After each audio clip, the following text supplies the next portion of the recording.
Step out of the vehicle now, before I drag you out myself." Officer Bradley's hand hovers near his weapon as he glares at the black woman behind the wheel of the Mercedes. Minerva Wilson's heart races, but her expression remains composed as she carefully exits her car into the rain. "Officer, I haven't done anything wrong. May I ask—" "Shut it. People like you driving cars like this?" Bradley cuts her off, circling her like prey. "Either you're dealing drugs or it's stolen. Which is it?" The rain intensifies as Bradley violently dumps her designer briefcase onto the wet pavement. Documents scatter, her elegant shoes splashing in puddles as he forces her to stand exposed to the downpour. "On your knees, hands where I can see them," Bradley barks, despite no resistance from Minerva. Her phone rings with a distinctive tone, the screen illuminating with "White House." Bradley kicks the phone closer, sneering. "White House calling? Right. What's next? You gonna tell me you're somebody important?" As Bradley laughs, the phone continues ringing, and Minerva's expression shifts from humiliation to quiet determination. 3 hours earlier, Minerva Wilson adjusts her rearview mirror, savoring this rare moment of normalcy. The sleek black Mercedes purrs beneath her as she navigates the familiar streets of her hometown. Today, she's not the Vice President of the United States, just Minerva, heading to celebrate her childhood friend's anniversary. 2 hours, that's all I'm asking, she had insisted to her chief of security. No motorcade, no agents shadowing my every move. A compromise was reached. She could drive her personal vehicle alone, with security positioned discreetly at the destination. The town hasn't changed much in the 20 years since she left. The same storefronts line Main Street, though the faces have aged. She passes her old high school, the corner store where she bought penny candy, the courthouse where she first discovered her passion for law and justice. How far she's come from the girl who used to walk these sidewalks, dreaming of making a difference. Now she shapes national policy, stands beside the president, represents the highest office a woman of color has ever achieved in American history. Meanwhile, across town at the police station, Officer James Bradley slams his locker shut. "Another budget cut," he complains to Officer Rivera, who organizes paperwork nearby. "But plenty of money for those diversity hiring initiatives, right? That's where all our resources go these days." Rivera shifts uncomfortably. "The new officers are qualified, James. That's not—" "Please," Bradley interrupts. "You know how it works. They're filling quotas, not positions. Standards keep dropping while crime keeps rising." Captain Morris approaches, having overheard. "Bradley, my office, now." Inside the office, Morris slides a folder across his desk. 3 complaints in 2 months, all from minority drivers claiming harassment during routine stops. Bradley straightens his back. They were all legitimate stops. They just play the race card when they don't like getting caught. "I'm warning you officially," Morris says. "Clean up your act or face suspension." Bradley exits, fuming. In his patrol car, he radios dispatch. "I'll be monitoring the north side today." He doesn't add that the wealthy neighborhood is where he likes to catch people who don't belong, his personal code for profiling drivers. As Minerva drives through the tree-lined streets of her old neighborhood, her thoughts drift to the speech she'll give next week on criminal justice reform. The irony isn't lost on her, how easily she now moves through spaces that once seemed inaccessible. In her rearview mirror, flashing lights suddenly appear. Minerva checks her speedometer. She's not speeding. Puzzled but unconcerned, she signals and pulls over to the shoulder.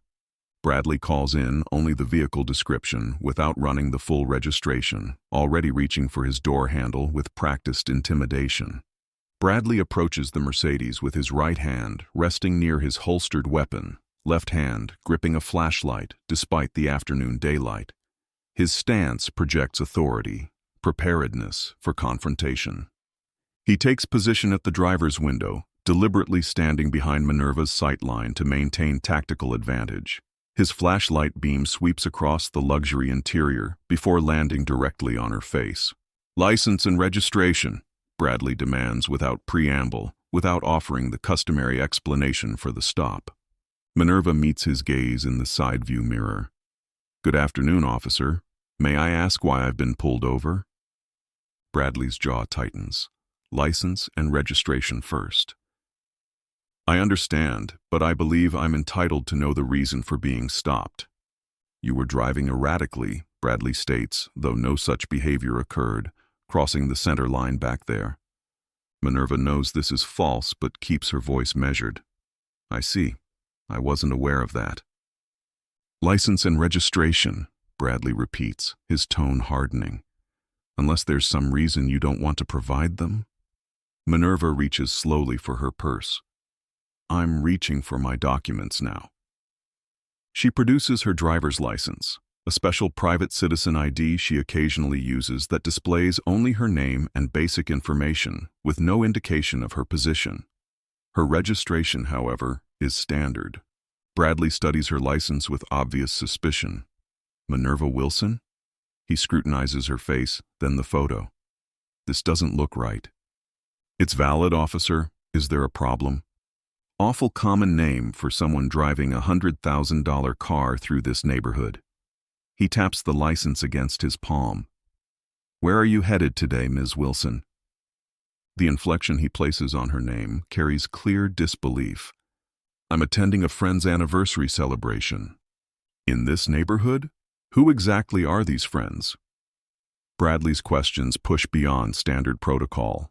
Minerva feels the familiar weight settle in her chest, the calculation every black person learns to make in these encounters. How much to push back? How much to accommodate? When does asserting rights become dangerous? She could end this instantly by revealing her identity, but then what? Special treatment for her while thousands face this same discrimination daily without recourse. They're childhood friends. I grew up here, she answers simply. Bradley's eyebrows raise. You grew up here? His tone makes clear his disbelief. I'm going to run this. Sit tight. As he turns, Minerva catches his mumbled comment. Let's see what else we find. Back in his patrol car, Bradley deliberately bypasses full database verification, already deciding this woman requires additional scrutiny. Bradley returns to Minerva's window 5 minutes later, holding her license like it's contaminated. Rain begins to sprinkle, fat droplets hitting the windshield in an irregular pattern. Step out of the vehicle, please.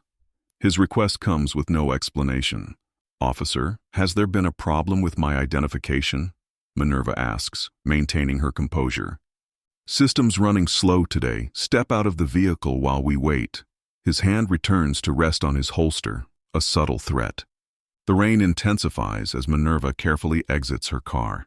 Water immediately dots her silk blouse and tailored pants, an outfit selected for a celebration now being soaked through.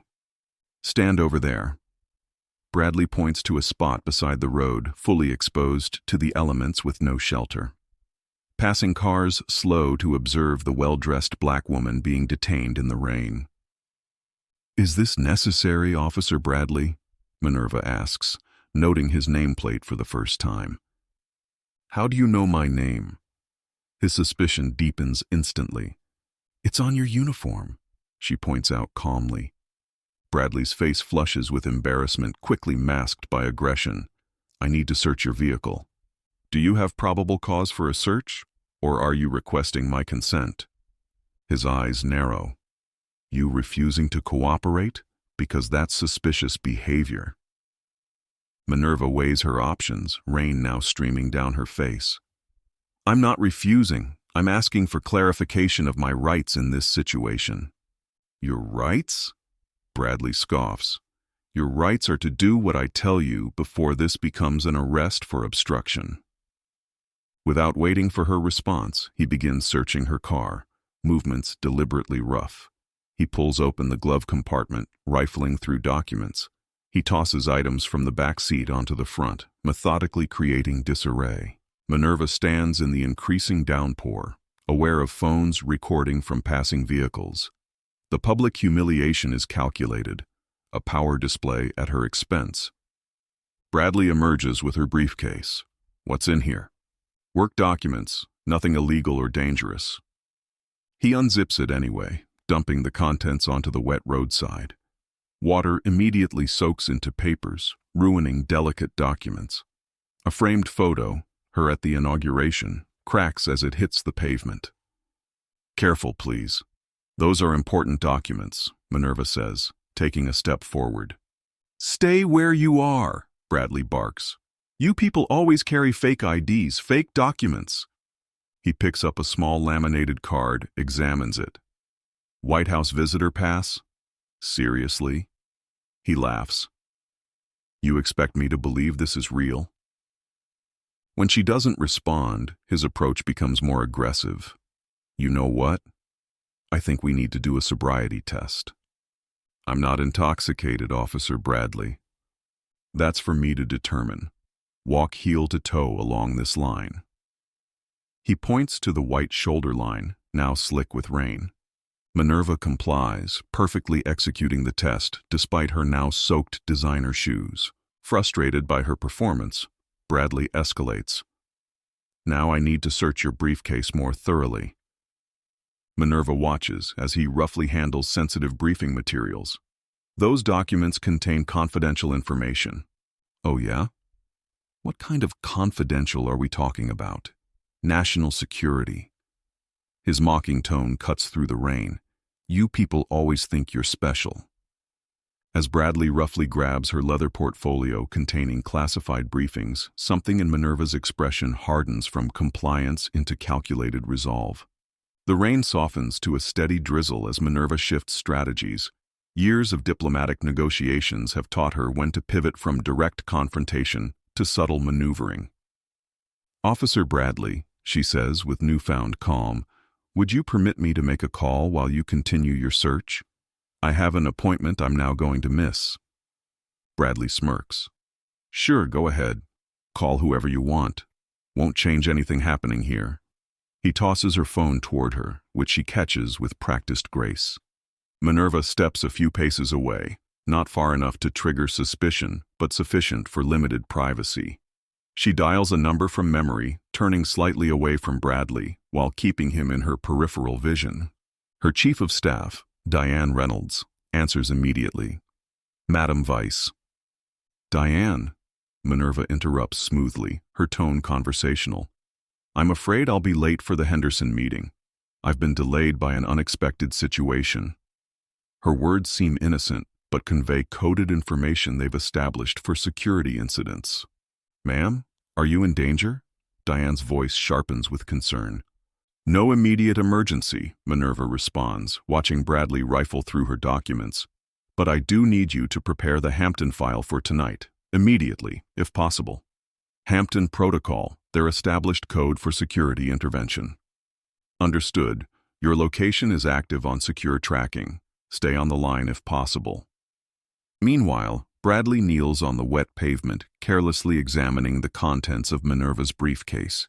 He holds up a security badge with the presidential seal, turning it in the light with obvious skepticism. "Nice fake ID, very elaborate. Where'd you get this made?" He tosses it onto the growing pile of wet documents.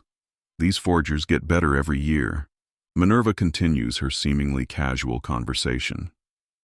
"Yes, the Cumberland proposal needs the president's signature by morning. I'll need the coordination team activated when I arrive."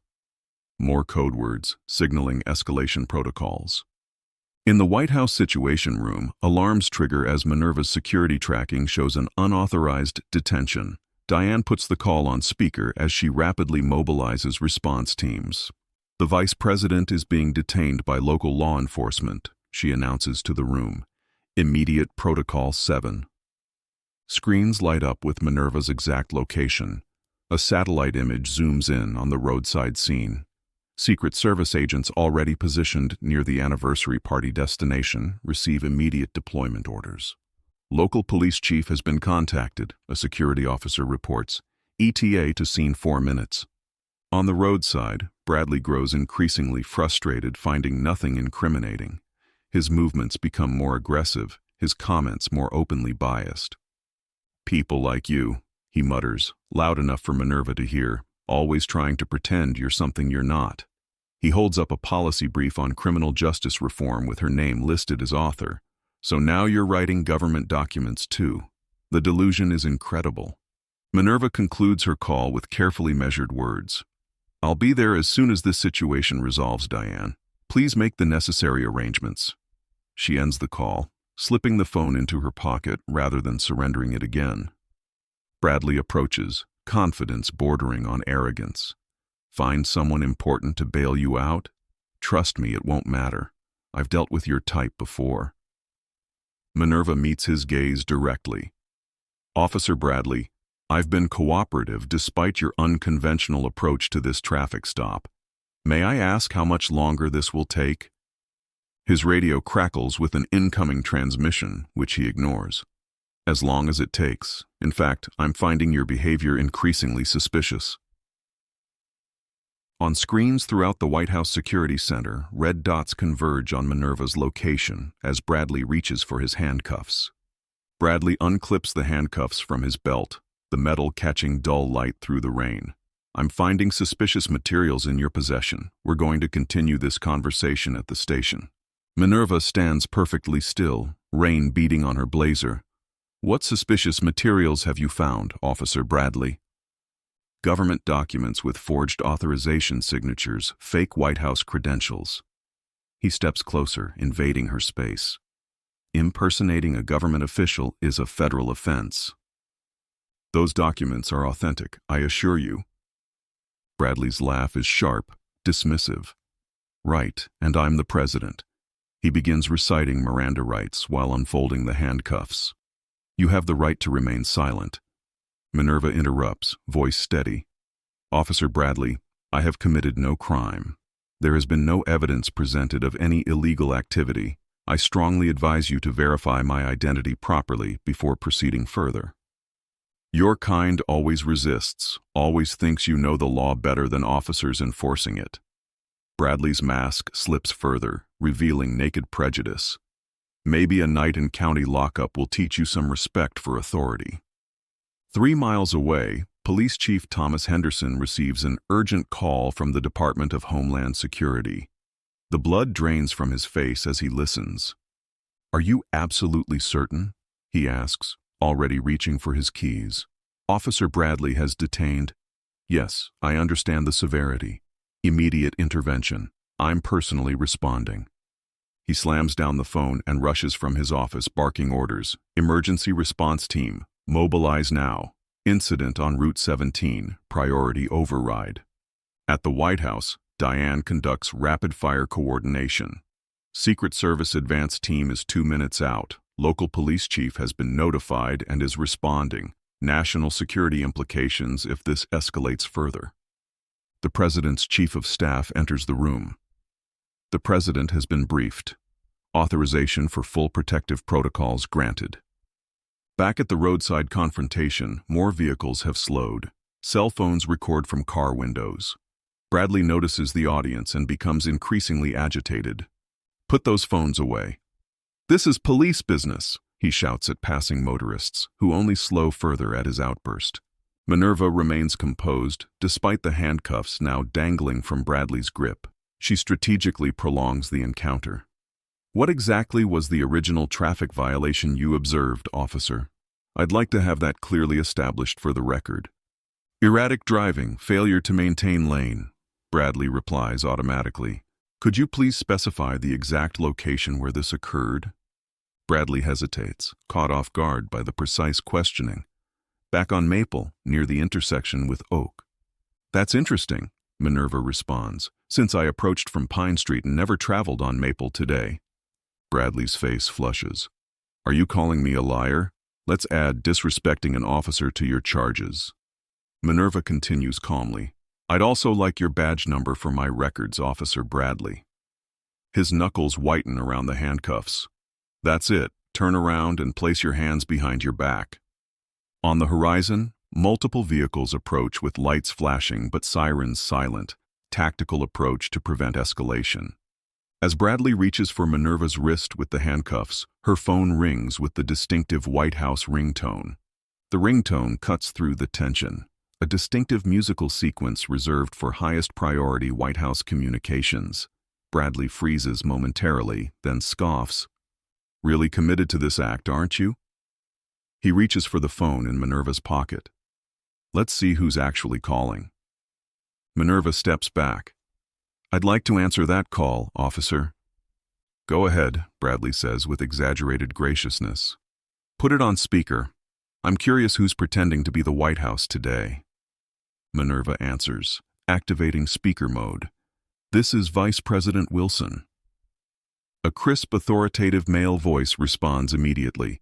Madam Vice President, this is Director Calloway, White House Security. We have an urgent situation requiring your immediate authorization. Are you currently able to speak freely? Bradley's expression flickers. Confusion, then renewed suspicion. He snatches the phone from Minerva's hand. This is Officer James Bradley, Westbrook Police Department. Who am I speaking with? There's a brief pause before the voice responds, tone hardening. This is Samuel Calloway, Director of White House Security. You are currently detaining the Vice President of the United States. I need to speak with her immediately. Bradley laughs. Right, and I'm secretly the King of England. Listen, whoever you are, impersonating federal officials is also a crime.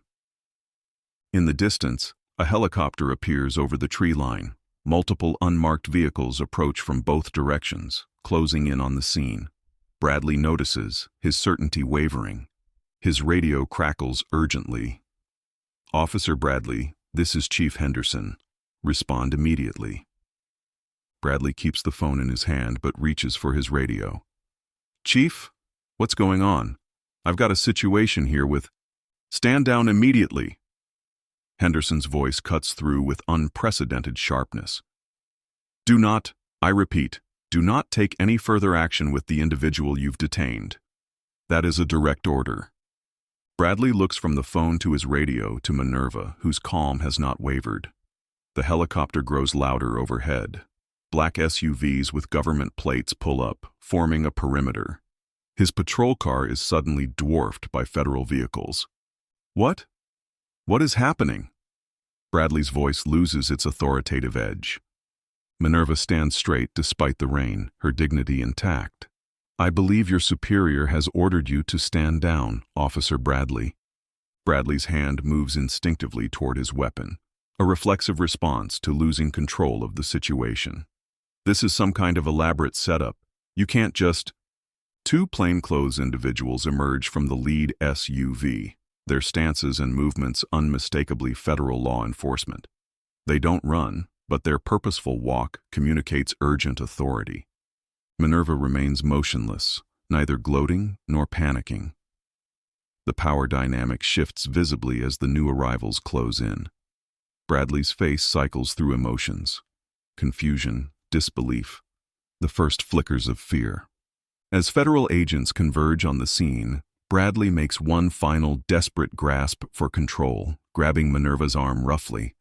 The moment Bradley's fingers close around Minerva's arm, the scene erupts into coordinated action. The two approaching agents accelerate instantly, hands moving inside their jackets. From an unmarked sedan parked 50 yards down the road, positioned there before Bradley ever activated his lights, two more individuals emerge at a full sprint. Federal agents, release her now. The command cuts through the rain. Bradley finds himself suddenly surrounded, his grip on Minerva broken by a precise intervention that leaves him staggering backward. A female agent positions herself between Minerva and Bradley, while two male agents secure Bradley's arms without excessive force, but with unmistakable control. What the hell is this? Bradley sputters, muscle memory from police training kicking in as he instinctively resists. You have no jurisdiction. This is interference with police business. The lead agent displays credentials that make Bradley go silent. Secret Service, stand down immediately. The helicopter hovers overhead, its downdraft creating a circle of disturbed raindrops around the scene. Police sirens wail in the distance, local reinforcements responding to the chief's urgent call. Chief Henderson's cruiser skids to a halt at the edge of the growing assembly of vehicles. He exits at a run, face ashen. The tableau before him confirms his worst fears. His officer restrained by federal agents, the Vice President of the United States standing in the rain beside a roadside strewn with her belongings.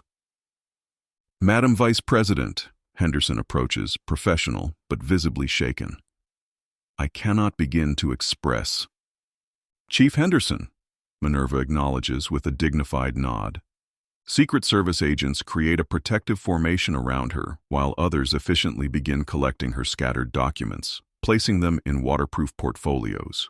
Bradley watches in stunned disbelief as everyone, including his own chief, treats the woman he was about to arrest with the deference reserved for the highest office. Reality begins to penetrate his denial. Secure the perimeter. Establish a communications checkpoint. Full protective protocol. The lead agent directs the growing contingent of security personnel. Minerva speaks quietly to her chief of staff, who has arrived in one of the vehicles. Despite her soaked clothing and the indignities suffered, she maintains perfect composure, her movements measured and authoritative. More official vehicles arrive. Local police, additional federal agents, an ambulance as standard protocol. The initially simple traffic stop has transformed into a major security operation. Bradley stands isolated, his badge and weapon already secured by fellow officers. His defiance melts into dawning horror as the full weight of his actions begins to register. As Bradley demands to know what's happening, the police chief says grimly, "You have no idea who you've been detaining, do you?" Madam Vice President, Chief Henderson addresses Minerva formally, loud enough for everyone present to hear. On behalf of the Westbrook Police Department, I offer my deepest apologies for this inexcusable incident. The color drains from Bradley's face. His mouth opens, then closes, no words emerging. The scene around him suddenly makes horrifying sense. The helicopter, the Secret Service agents, the urgency of the response. "Vice President?" he finally manages, his voice barely audible. Minerva Wilson, the second highest official in the United States government, stands before him, the woman he had humiliated, whose belongings he had scattered, whom he had threatened to arrest. The Chief of Staff approaches, extending an umbrella over Minerva. "Madam Vice President, we've secured your documents. The President has been briefed and sends his concern." Minerva nods. "Thank you, Diane." She turns to Chief Henderson. "I appreciate your prompt response, Chief. This isn't about me personally. It's about a systemic issue affecting citizens across this country every day." Henderson nods gravely. "I understand, Madam Vice President." "I would like Officer Bradley's body camera footage preserved as evidence," she continues, "and any dashboard camera recordings as well." "Already ordered, ma'am. The footage will be secured immediately." Across the perimeter, Bradley stands flanked by two officers from his own department. His mind replays every word, every action of the past 30 minutes with horrifying clarity. "Nice car. How'd someone like you afford this? You people always think you're above the law. Your kind always resists." Each statement now recontextualized with the knowledge of who he had been addressing. Additional staff members arrive, creating an impromptu command center around the Vice President. They efficiently organize her recovered belongings, prepare secure communications, and establish a protective perimeter. Minerva speaks with focused intensity to a senior Secret Service agent, who nods and begins issuing orders. Several agents approach the bystanders who had been recording, not to confiscate their devices, but to collect contact information for follow-up. Chief Henderson approaches Bradley, voice low and furious. "Do you have any comprehension of what you've done? The Vice President of the United States, racial profiling, unauthorized search, detention without cause." "I didn't know," Bradley whispers, shock evident in his eyes.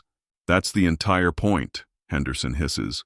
"You're not supposed to treat anyone the way you treated her. Badge and gun. Now you're suspended effective immediately." Minerva steps away to take a call, speaking briefly with the President. "I'm fine, sir. No, I don't want this buried. This happens to citizens without my resources every day. Yes, I believe this can drive meaningful change if handled correctly." After ending the call, she approaches the small crowd that has gathered beyond the police tape. With simple dignity, she addresses them directly. "Thank you to those who stopped to document what was happening here today. Accountability matters in a democracy, for everyone, from the highest office to every position of public trust. The authentic moment resonates with onlookers, several nodding in understanding and respect. As the situation stabilizes, a secure vehicle is prepared for Minerva's departure. Staff members have already arranged for her delayed arrival at her friend's celebration, with appropriate security now in place. Bradley watches the efficient operation unfold, his career and future collapsing around him. The enormity of his actions grows with each passing minute. As Minerva prepares to leave, she walks directly toward a still stunned Bradley and speaks 6 words only he can hear. By morning, bystander videos of the incident flood social media. News alerts push to millions of phones. Vice President experiences racial profiling firsthand. The White House press office confirms the basics, while national conversation ignites. Cable news channels run split-screen coverage, Minerva's official portrait opposite Bradley's now-leaked personnel photo. Legal analysts debate potential charges. Civil rights leaders cite the incident as proof of systemic bias. Political commentators spin narratives according to their usual alignments.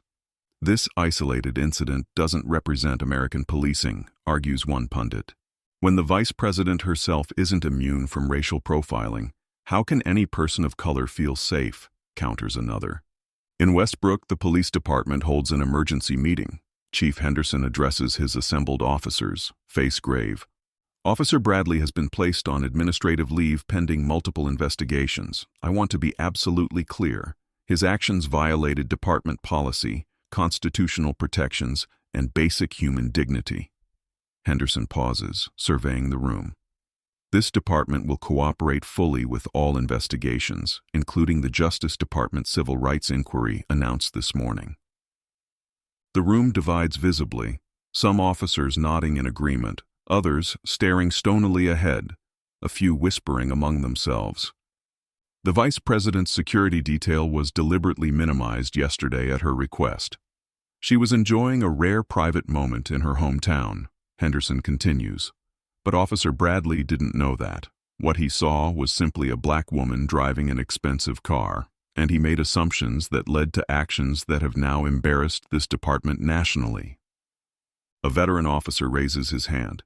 Chief, we're all being painted with the same brush here. One officer's mistake. This wasn't a mistake, Henderson cuts him off.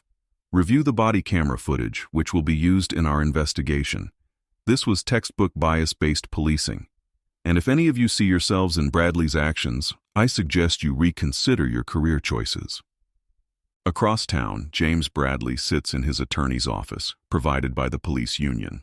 The lawyer reviews the accumulating evidence with growing concern.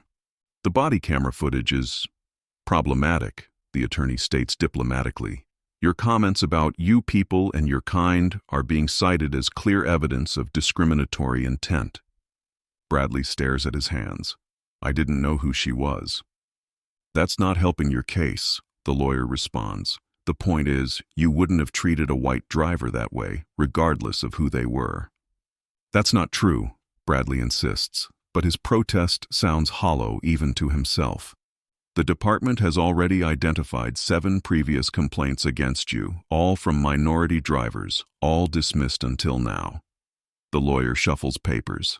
With the vice president's case putting a spotlight on those patterns, the union's ability to defend you is limited. In Washington, Minerva addresses the nation from the White House press room. Her tone is measured, her words carefully chosen. Yesterday, I experienced firsthand what too many Americans face regularly in their interactions with law enforcement. I want to be clear, this isn't about me. It's about a systemic issue that undermines trust in our institutions and denies equal protection under law. She continues, today I am announcing the formation of a special presidential task force on policing standards and accountability. This bipartisan group will include law enforcement leaders, civil rights experts, and community representatives to develop concrete recommendations for reform. The announcement generates immediate reaction. Police unions issue cautious statements supporting reasonable improvements while warning against demonizing all officers. Civil rights organizations praise the initiative while pushing for specific commitments. Internal investigations at the Westbrook Police Department uncover Bradley's history of discriminatory enforcement. Data analysis reveals he stopped minority drivers at 4 times the rate of his colleagues, issued more citations, and conducted more searches with fewer contraband findings. The police chief holds a press conference announcing a comprehensive policy review. We're implementing immediate changes, including mandatory bias training, revised traffic stop protocols, and expanded body camera requirements. Inside the department, officers divide into camps. Some defend Bradley privately. He's being sacrificed for politics. Others acknowledge the problem. We all knew how he operated. Management looked the other way until it blew up in their faces. The Justice Department launches a pattern or practice investigation, examining whether Bradley's actions reflect broader departmental issues. Federal investigators arrive, requesting years of records and data. Bradley receives notice of termination proceedings based on conduct unbecoming an officer, violation of civil rights, and false statements in official reports. His union representation informs him they can challenge procedural aspects, but not the substantive findings given the overwhelming evidence. Legal analysts debate potential charges. Deprivation of civil rights under color of law carries significant penalties, explains a former prosecutor on national television. The question isn't if there will be consequences, but how severe. Throughout these developments, Minerva focuses on structural reform rather than personal vindication. She meets with legislative leaders to discuss police accountability bills long stalled in Congress. Her experience creates momentum where abstract arguments failed. When it happens to someone else, it's easy to ignore, she tells congressional leaders. That's a luxury we can no longer afford as a nation committed to equal justice. As Bradley sits reviewing mounting evidence with his increasingly pessimistic attorney, a special courier delivers an unexpected envelope bearing the vice presidential seal. The police department hearing room falls silent as the body camera footage plays on wall-mounted screens. Bradley slouches in his chair, unable to watch himself on video, while the disciplinary board observes with rigid professionalism. "Nice car. How'd someone like you afford this?" Bradley's recorded voice echoes through the room. The footage continues relentlessly, documenting every biased comment, every procedural violation, every moment of the humiliation he inflicted. The board members take notes, occasionally exchanging glances as particularly damning segments play. When the video concludes, the board chair addresses Bradley directly. "Officer Bradley, would you like to provide context for your actions as documented in this footage?" Bradley straightens, clearing his throat. "I was responding to what I perceived as suspicious circumstances. The vehicle was a legally registered Mercedes with no violations," the chair interrupts, consulting her notes. "Driven by its lawful owner with a valid license and registration, who had committed no traffic infractions. The neighborhood has seen increased high-end vehicle thefts," Bradley attempts. "I was being vigilant." Another board member leans forward. Yet department records show no such increase in that area. In fact, crime statistics show a 3-year decline in that neighborhood. The questioning continues methodically, dismantling each justification Bradley offers. His previous traffic stops are analyzed, revealing a clear pattern of disproportionately targeting minority drivers. A fellow officer testifies reluctantly. Bradley made comments in the locker room about keeping certain neighborhoods safe by checking people who didn't belong there. It was understood he meant minorities in wealthy areas. "That's taken out of context," Bradley protests, but his defense sounds increasingly hollow. The union representative beside him remains largely silent, occasionally whispering advice but offering minimal substantive defense. After 4 grueling hours, the board delivers its unanimous decision: termination, with a recommendation for criminal charges. The chair reads the findings in a measured voice. Officer James Bradley engaged in biased policing, violated department policies on reasonable suspicion, conducted an unlawful search and detention, and demonstrated conduct wholly unbecoming of a sworn officer. His actions have irreparably damaged public trust in this department. Bradley sits motionless as the reality settles in. His career is over. His pension, gone. Potential criminal charges loom. As he leaves the hearing room, shell-shocked, a colleague he considered a friend passes without acknowledgement. Former allies now distance themselves, unwilling to be associated with his disgrace. In Washington, Minerva receives regular updates but focuses on broader initiatives. Her experience has created rare bipartisan momentum for police accountability legislation. She leverages this opening, meeting with stakeholders across the political spectrum to craft meaningful reforms. The Vice President's task force has recommended standardized de-escalation training, independent oversight mechanisms, and enhanced data collection on police encounters, her Chief of Staff reports. Minerva nods. And the outreach to police organizations? Mixed response. Some see this as an opportunity for necessary evolution. Others are defensive. Keep engaging them, Minerva instructs. This isn't about punishment, it's about improvement. Meanwhile, Bradley stares at the vice presidential envelope delivered to his home, finally opening it with trembling fingers. Inside, he finds not the condemnation he expected, but an invitation. The Presidential Task Force on Policing Reform requests your participation in upcoming testimony sessions. Your perspective on factors contributing to biased enforcement actions could provide valuable insight for systemic improvements. Bradley's first impulse is to tear it up, a trap surely designed for further humiliation. But a handwritten note gives him pause. Officer Bradley, real change requires understanding all perspectives, including those from within the system. This is an opportunity to contribute to meaningful reform. Monsieur Wilson. As criminal proceedings begin, Bradley faces federal civil rights charges. His former department distances itself further, releasing additional complaints previously buried in his file. Former supporters abandon him as evidence mounts of a career-long pattern, not an isolated incident. The prosecutor presents a devastating case. The defendant didn't just violate Vice President Wilson's rights. He violated his oath, the Constitution, and the public trust. Bradley stands at the crossroads of bitter defiance or difficult redemption, the vice president's unexpected invitation still clutched in his hand.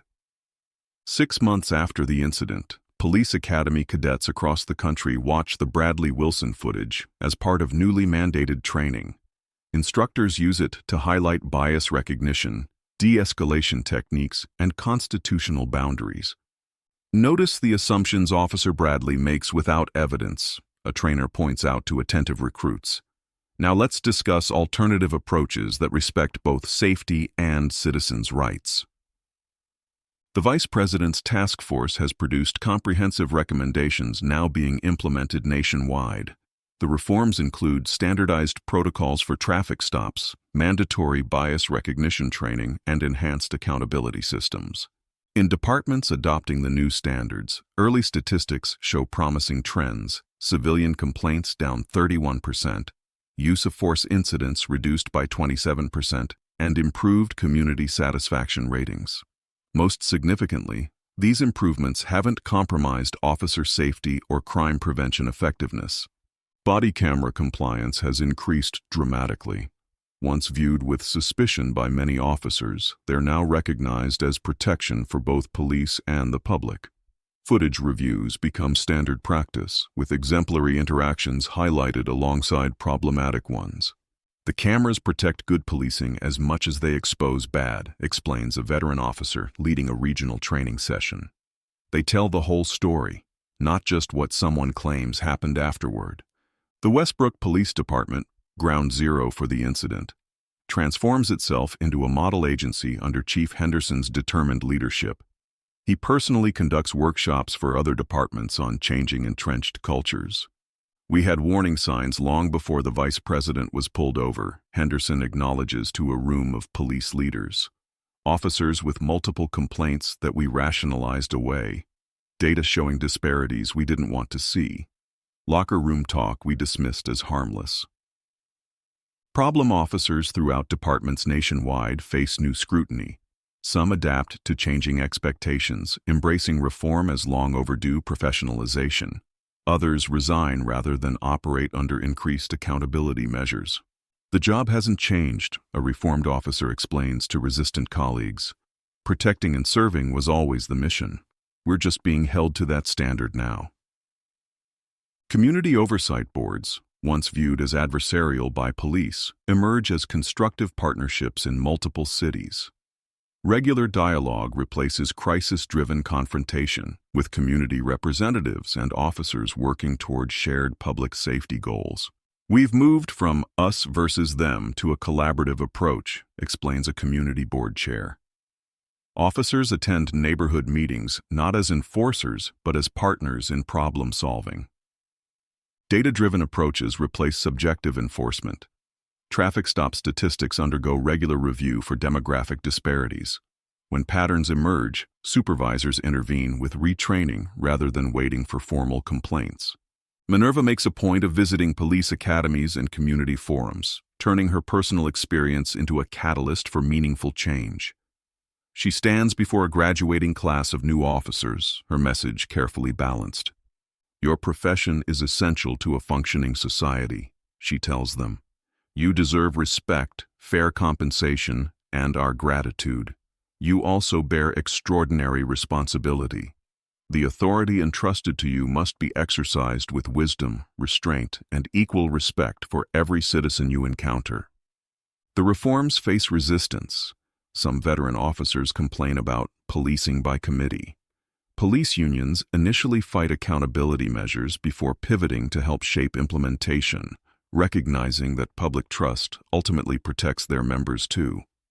Professional standards aren't punishment, argues a union leader who initially opposed reforms but now champions their thoughtful implementation.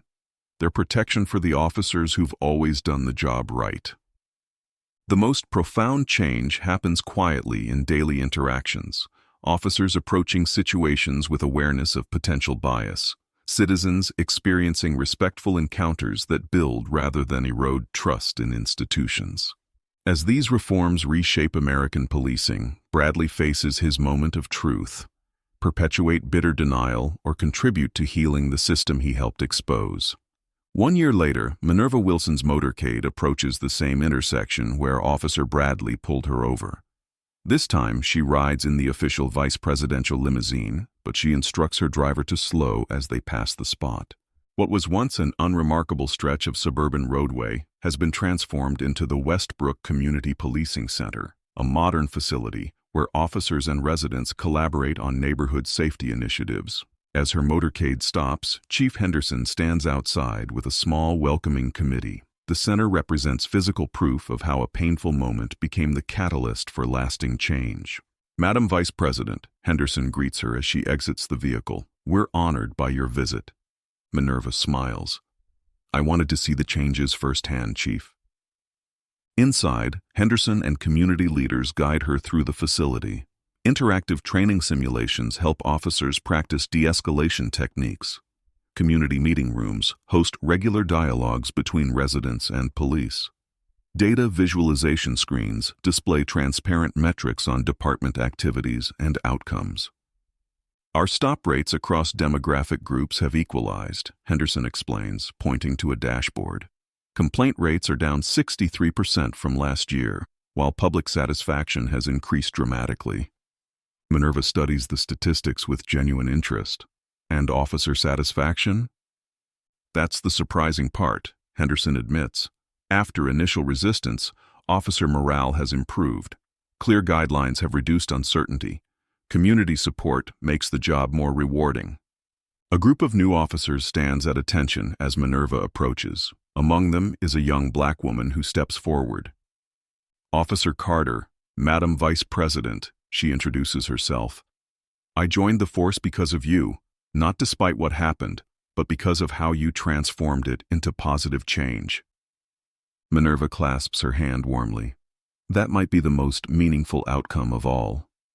In a surprising development, James Bradley has found an unexpected path forward. After months of soul-searching, he accepted the vice president's invitation to contribute to the reform process, not as a police officer, but as someone with unique insight into how bias takes root. Today, he stands before a class of cadets, not in uniform, but in civilian clothes, his expression somber but purposeful. "I was wrong," he begins simply, "not just about who Vice President Wilson was, but about how I approached my entire career. I saw threats where there were none because of assumptions I didn't even recognize I was making." The cadets listen with rapt attention as Bradley continues. "I lost my career, my reputation, nearly my freedom, and I deserved to. But the hardest loss was my self-image. I thought I was one of the good ones, protecting people. The body camera showed me who I really was." He gestures to training materials developed with his input. "These scenarios are based on my mistakes. Study them. Learn from them. Be better officers than I was." After his presentation, Bradley approaches Minerva cautiously. Their meeting was arranged in advance, their first face-to-face encounter since that rainy afternoon.